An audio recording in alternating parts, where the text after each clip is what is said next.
Magnus Carlsen, the god of endgames, when he creates two blunders, half of the world gets shocked. And that's what happens in the game. So Magnus Carlsen as white continues with e4 and Fabiano Caruana, who is your opponent, he continues with c5, the Sicilian defense. Knight f3, e6, the French variation, and then comes d4. A fair trade occurs along with knight c6. So Fabiano simply wants to trade off the knights, and that's it. Now Magnus plays knight c3. He is like developing his pieces. Now he understands that he can easily take the bishop b5 and attack the knight. So Fabiano blocked away. He go on with a6. He can even focus on queen b6 and try to attack the knight along with bishop c5, which will be attacking the f2 pawn. So he is having a lot of variations which he can play. So he chooses to play a6. Idea is that now the bishop cannot jump there. So what do you expect Magnus Carlsen would play? Well, so Magnus Carlsen takes the knight and creates some trades. And after black take it from the b pawn, that's very important. Because if he will take from this pawn, then he can easily trade the queens such that black will lose the castling ability. So over here, b takes e6 is the correct move, and then comes e5. Now, what's the main idea for e5? Like, why is Magnus not developing his bishop and castling instead of playing e5? Why is he playing this? So the main idea is over here d5 can easily be played, right? Which can be one of the attacks toward the center. So over here Magnus plays e5. The idea is if you will try d5 and pass it and then bishop take on it. Now if you observe weak pawns, right? These two weak pawns, basically weak pawns will be created, and at the same time the d5 pawn will no longer be present. So the main idea for e5 is end percent and capturing the pawn. Okay, now once again black continues with knight e7. Fabiano wants to take the knight here, attack this pawn. Simple idea. So comes knight e4. Now this is the eighth move of the game, and I know you all might be shocked. Yes, this is Magnus Carlsen who blunders his knight. Now why is that called a blunder? Like you can observe that this is a checkmate plan, right? So if Fabiano would play any irregular move, then that's a checkmate, right? So this must be a kind of great move or whatever. But why is that a blunder? Well, so let me show you. Queen to a5, that's a forcing move giving check. Now whatever you play, okay, suppose you play bishop d2, suppose you take the knight back and whatever, he can easily capture this pawn and can play d5, play c5, play d4. Further on, he can increase the control of the center and very easy win for you. So that's why this was a blunder. Now the idea was the checkmate, and that's what many players believe in, but that's not actually correct. So Fabiano plays knight g6. Okay. Now as I told, knight here, knight g6 will be the plan. So he is just playing that. He did not thought for a second. If he would have, then maybe queen a5 check, and maybe Fabiano would win this game. Anyway, so knight g6 idea is simple, attacking the pawn. Then what will play? So comes knight d6 check. The main idea. So the main idea is bishop take, pawn take, and then capturing these squares. That's it. Now why is that plan not looking good? Because this plan, like queen can easily come out, and what's the main advantage of this pawn? Controlling these squares. Like this is not at all helping for white at all. So that's why capturing was not a very good plan. And that's why computer analysis say bishop take on the knight as a great move. So after pawn takes comes c5. Now this is a mistake. What could have been played was queen f6 or queen a5. Once again, as I told, queen b6 can also be played, but I'll say queen a5 check. Try to give some checks and all. That's it. Now over here, Fabiano plays c5. The idea was to develop bishop and open up like this. But the problem is weak pawns. Now weak pawns were created, right? That's why. So comes queen f3. Now this is how Magnus Carlsen taking advantage of it. He is attacking the rook, and then rook b8 was played. So comes queen c3. What's the main plan? Main plan is to defend the pawn. and at the same time attacking this pawn. So it's like a single mistake changing the game. Now comes castling and then comes x4. What's the main idea? Now why is this move a correct move? So if you observe, the knight cannot jump there, knight cannot jump here because the queen is controlling. Knight cannot even jump here. So this means it's a good opportunity to trap the knight and further take it back. So that's why he play x4 attacking this. Now you might say knight take is an easy available option because the queen is also supporting it. Now why is that move a good move? So you can easily take the queen x3 where the rook queen will be attacking the knight.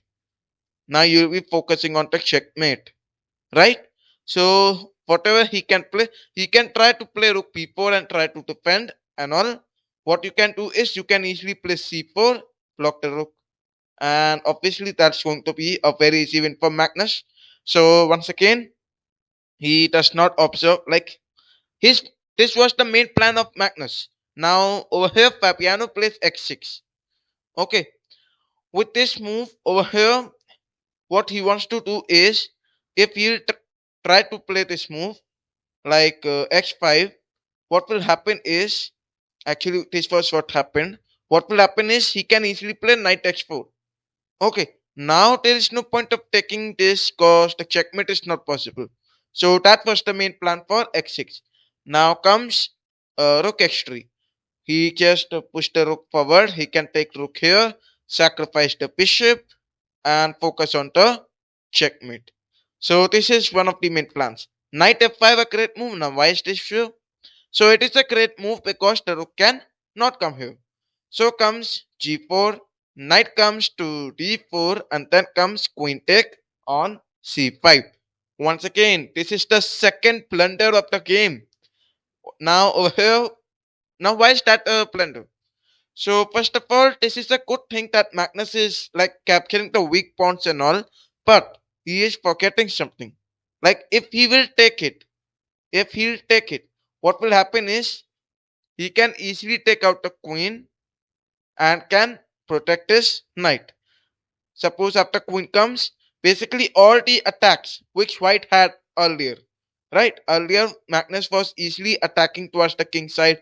He could easily, push the pawn forward, try to create some pawn storm, develop his bishop, bishop d3, even bishop e3. So it's like Magnus was having multiple options. But now all the options are eliminated just because of the single move. Like this queen over here was a very important piece in attacking the g7 pawn. With g5, if we take rook here and can easily attack this pawn and all. So that's why queen takes c5 is a blunder. Now your opponent, Fabiano Caruana plays e5. Once again, this is a miss. Once again, now this is what Magnus Carlsen is able to play further in this game. Otherwise, if Fabiano would take a slight concentration and play something like queen f6, okay, then all the plans will be eliminated. Okay, easily eliminated as he could easily develop his bishop. And if you observe the king side, obviously white's king side is completely vulnerable. So this will become a very easy thing. And knight check is also possible with the queen also. So these are multiple options. Now Fabiano plays e5. Now you might be saying like why is he sacrificing the pawn and all? So if we take it and rook to e8 will easily take the queen. So that's why Magnus Carlsen ignores it and then comes bishop e3. Idea is simple. He is attacking this knight. So comes rook take on b2. Once again, why is that a great move? Because these were the weak pawns. So Fabiano Caruana is capturing the weak pawns and so called a great move. Bishop take d4, he take long castling. Now what will happen if queen take on this pawn? Now if he is like he will attack this and all. Why is that move kind of mistake? So rook takes c2 and then rook check. All these options are available. That's why Magnus Carlsen continue with long castling. And this is a very good move. Idea is to support, attack the rook. Now you might say rook take on a2 is a possible move. Well, so rook take on a2, he'll simply develop his bishop. Idea is simple, he'll simply attack the king side. He can even push this pawn further by playing the rook here. First of all, he'll play king d2, then play rook here, and then push the pawn forward. So this can be one of the plans. Now Fabiano plays the move rook to p6. Fabiano Caruana also make a blunder. Now what could have happened over here? So simply rook take on d4 was an easy available option, but over here Magnus Carlsen continues with queen take d4.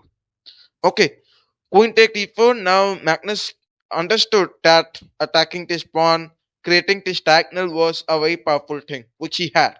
So that's why he played queen take d4, bishop e7, rook to b3, rook take, pawn take, rook e8, bishop d3, and both the players they developed their pieces. Now over here, queen take on this pawn was an option. Why is he ignoring it? So the main answer is rook e1, supported by the queen, and whatever he play. Like there is no other option.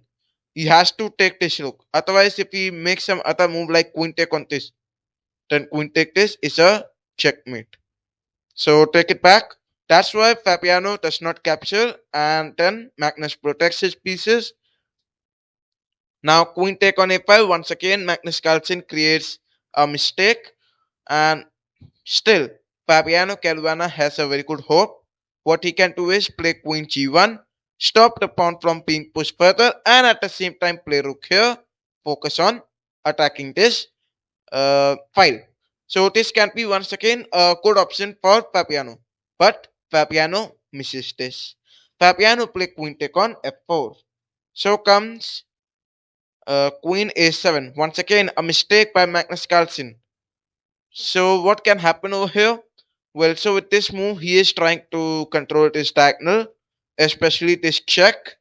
Like if you try this, then this is possible, and that's what Fabiano plays: queen e5 check. This is it is like he is following script of Magnus Carlsen. It is like complete plan of Magnus which he is following. So Fabiano is just allowing everything. Queen d4, queen a5, rook e3, rook a8, and then Fabiano is trying his best, figuring out for some checkmate tricks and all.